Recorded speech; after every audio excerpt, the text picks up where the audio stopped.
लो फिर आ गए मोदी, और कोई छोटी मोटी नहीं बल्कि भारी मैच्योरिटी के साथ। अभी 2 महीने से जहां इलेक्शन कांटे की टक्कर की लग रही थी, वहीं जो रिजल्ट आए हैं उसने अपोजिशन को सदमे में डाल दिया है। इससे तो साफ पता चलता है कि भैया राजनीति का रुख चाहे कहीं भी हो, लेकिन जनता तो केवल मोदी ब्रांड पर ही भरोसा करती है। भले ही वह मोदी की सरकार से किसी मुद्दे को लेकर नाराज हो, लेकिन मोदी का हाथ कभी नहीं छोड़ सकती। तभी तो जीत का सेहरा एक बार फिर से प्रधानमंत्री मोदी के सर पर सजा रखा है, और एक भारी मेजोरिटी के साथ वो तीसरी बार अपनी सरकार बनाने के लिए तैयार हैं। लेकिन सवाल यह भी आता है कि आखिर वह कौन सी वजह रही होगी जिन्होंने बीजेपी को इतनी बम्पर जीत दिलाई है। इलेक्शन से पहले तक तो यह लड़ाई 19-20 की थी, तो अचानक एक तरफा कैसे हो गया? यह केवल मोदी के नाम का जादू है, या फिर बीजेपी की पॉलिसीज ने ही सारा गेम पलटा है? इन सभी सवालों का जवाब देने के लिए चलो आपको एक असली कहानी सुनाते हैं। देखिए, ये कहानी है बनारस के एक बूढ़े व्यक्ति की, जो वोटिंग के दिन 12 बजे पोलिंग बूथ पर वोट डालने गया था। अफसोस उसका नाम वोटर लिस्ट में तो नहीं था, लेकिन जल्द ही उसे पड़ोस के एक पोलिंग बूथ पर भेजा गया। पूरा दिन घूमने के बाद भी जब शाम को वो बुजुर्ग व्यक्ति अपना वोट नहीं दे पाया, क्योंकि उसका नाम वोटर लिस्ट में ही नहीं था, तो वह मतदान केंद्र के बाहर रोता हुआ मिला।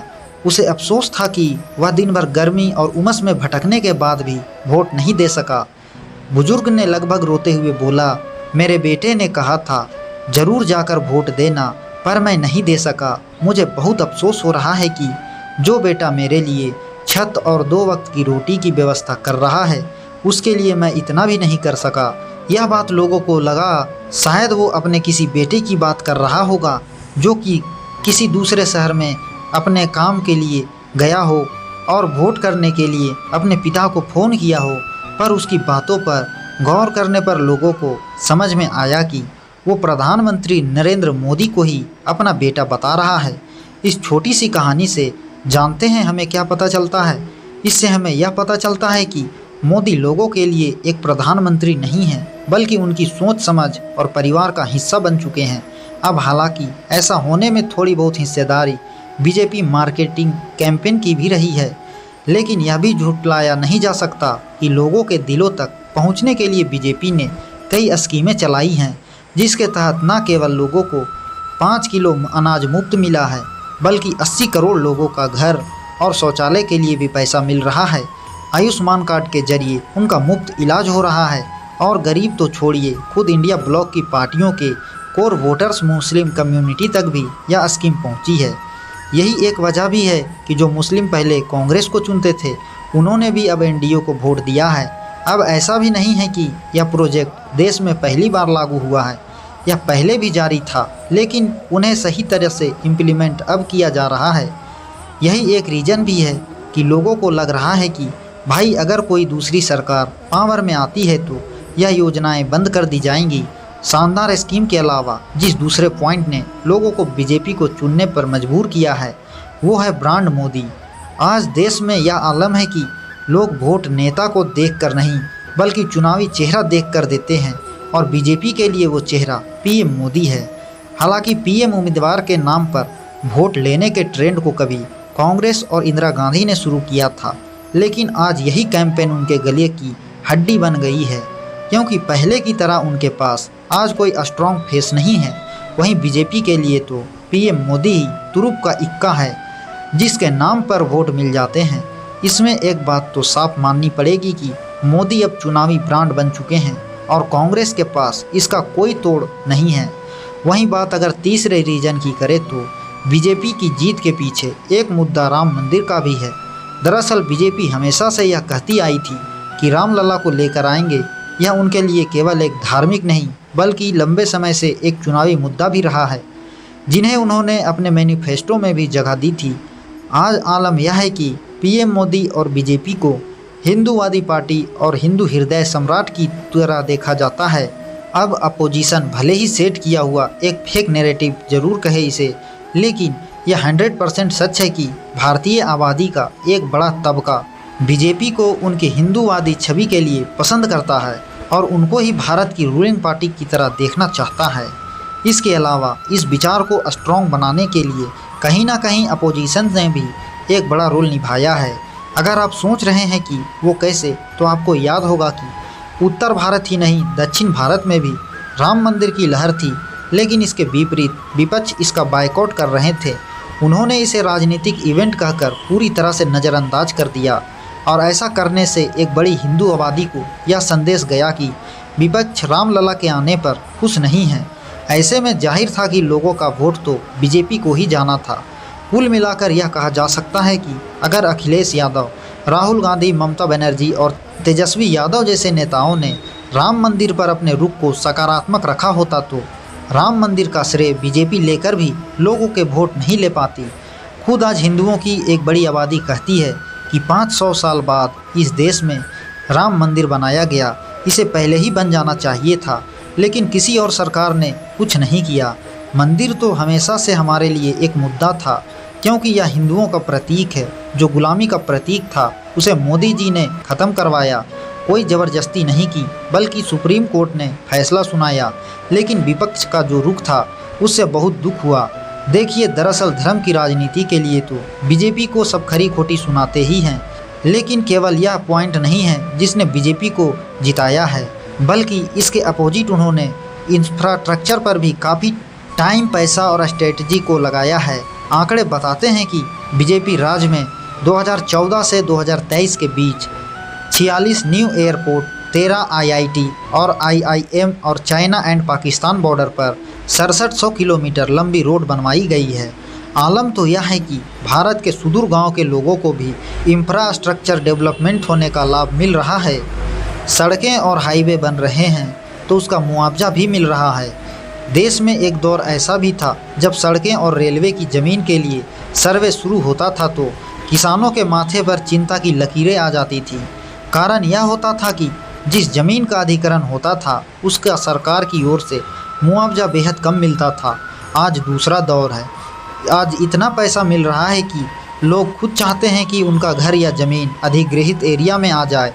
इसके लिए लोग पैसा खर्च करने को भी तैयार हो जाते हैं। और यह सारे बदलाव बीजेपी राज में आए तो जाहिर है कि छोटे लेवल पर लोग उनसे काफ़ी खुश हुए होंगे। तो इसमें जीत का श्रेय धारा 370 को भी दिया जाता है। हालांकि इस मुद्दे ने बीजेपी को 2019 में भी जीत दिलाई थी, लेकिन आज भी अगर बीजेपी की अचीवमेंट्स पर नज़र डाले तो जम्मू कश्मीर का धारा 370 का मामला ज़रूर आता है। और आए भी क्यों ना, जहां कांग्रेस इतने सालों तक सत्ता में रहने के बाद भी इस मामले को ठंडे बस्ते में डाल के रखा, वहीं बीजेपी ने मौके का फ़ायदा उठाया और अपने 5 साल के कार्यकाल में ही इस पर भी फैसला सुना दिया। ऐसे में बीजेपी की फास्ट और एग्रेसिव पॉलिसीज ने भी उसे लोगों के बीच पॉपुलर बनाया है। इसके ऊपर से मोदी, शाह और योगी की तिकड़ी ने जिस तरह चुनाव सभाएं और रैलियां की है, उससे भी बीजेपी की जीत सफल हो पाई है। दरअसल नरेंद्र मोदी ने अपने पिछले रिकॉर्ड तोड़ते हुए इस चुनावी सीजन में 206 रैलियां और रोड शो किए हैं। टीवी चैनलों को अब तक करीब 80 इंटरव्यूज़ दे चुके हैं। मोदी जी के अलावा अमित शाह ने 188 रैलियां की है, राजनाथ सिंह ने 121 और जेपी नड्डा ने 124। तो योगी जी ने पीएम से केवल 2 कम यानी कि 204 रैलियां की है। 12 अप्रैल तक जब विपक्ष अभी योजनाएं बना रहा था, तब बीजेपी ने ताबड़तोड़ रैलियां और सभाएं करनी शुरू कर दी थी। यूपी में तो पहले चरण के चुनाव तक साथ चुनाव लड़ रही समाजवादी पार्टी और कांग्रेस की संयुक्त रैली तक नहीं हुई थी। इससे पता चलता है कि चुनाव को लेकर बीजेपी की तैयारी कितनी स्ट्रॉन्ग थी, जबकि कांग्रेस तो अपने लिए उम्मीदवार ही ढूंढने में लगी थी। जी हां, कांग्रेस की ओर से मल्लिकार्जुन खड़गे, राहुल गांधी और प्रियंका गांधी ने कुल मिलाकर 315 रैलियां ही की है। अखिलेश ने तो सबसे कम 81 रैलियां की है, जबकि उत्तर प्रदेश के मुकाबले छोटे राज्य बिहार में तेजस्वी यादव ने 251 रैलियां करके विपक्ष और सत्ता पक्ष की ओर से सबसे अधिक मेहनत करने वाले नेता का खिताब अपने नाम कर लिया है। मोदी और शाह और योगी ने अपनी रैलियों में बड़ी खूबी से हिंदू हितों का ख्याल रखा है और यही सब पार्टी के वोटरों को मतदान केंद्रों तक लाने में सफल भी रहा। यह कहना गलत नहीं होगा कि वीक अपोजिशन ने भी बीजेपी को जीत का सबसे बड़ा दावेदार बनाया है। भारतीय राजनीति में आज हालात कुछ ऐसे हैं कि कांग्रेस में कई सीट पर लड़ने के लिए तो उम्मीदवार तक नहीं रहे हैं। तभी तो खुद कांग्रेस के अधिकारी बताते हैं कि जो उनकी पार्टी से लड़ने वाले थे उन्होंने लास्ट मिनट में उन्हें धोखा दिया। उम्मीदवारों ने तो पार्टी को यह तक भी नहीं बताया कि वो चुनाव नहीं लड़ने जा रहे हैं। वो आखिरी पल तक कांग्रेस के टिकट के लिए लड़ते रहे, लेकिन बाद में पीछे हट गए।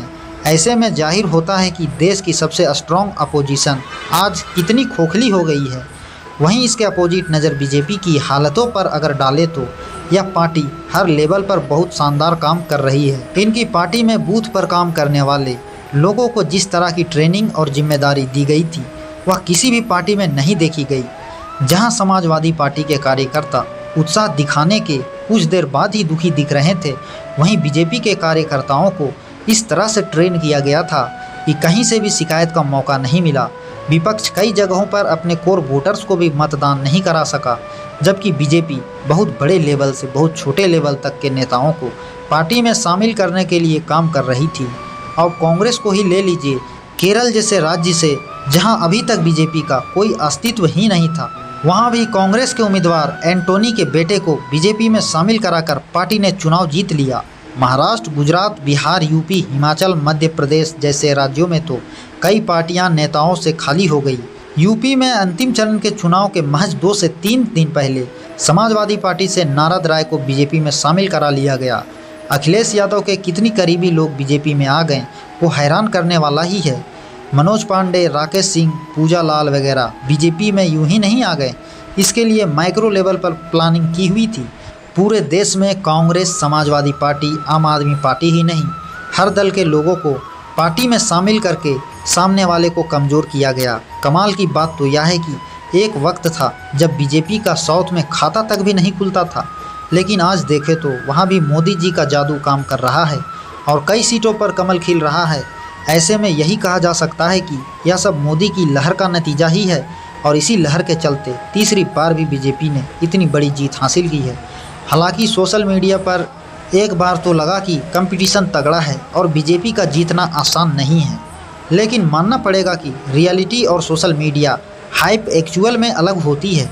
तभी तो चुनावी सीजन में नरेंद्र मोदी पर फंड्स रोकने, सीएम को जेल भेजने के आरोप, मोदी के शासन में महंगाई, बेरोजगारी का मुद्दा उठाने के बाद भी मोदी को ही तीसरा टर्म मिला है। अब कांग्रेस भले ही संविधान बदलने की आशंका जता रही है और मोदी को तानाशाही का सरदार बता रही है, लेकिन यह सारा गेम केवल सोशल मीडिया तक ही सीमित है। कांग्रेस ने कहीं ना कहीं अपने सोशल मीडिया गेम को तो स्ट्रॉन्ग कर लिया है, लेकिन ग्राउंड रियलिटी को बदलने में पीछे रह गई और इसी के चलते इतनी बड़ी हार उसके हाथ लगी। दोस्तों, आपको क्या लगता है, क्या ये कांग्रेस का अंत है? क्या अब दोबारा कांग्रेस की वापसी पॉसिबल नहीं है? हमें कमेंट सेक्शन में ज़रूर बताएं। इसी के साथ अगर ये वीडियो पसंद आई हो तो इसे अपने दोस्तों के साथ शेयर कर दें और हाँ, वीडियो को लाइक करना बिल्कुल ना भूलें। और अगर आपने अब तक हमारे चैनल को सब्सक्राइब नहीं किया है तो वो भी कर दीजिए, साथ ही बेल आइकन प्रेस करना ना भूलें ताकि हमारी वीडियो आप तक जल्द से जल्द पहुंच सके। धन्यवाद।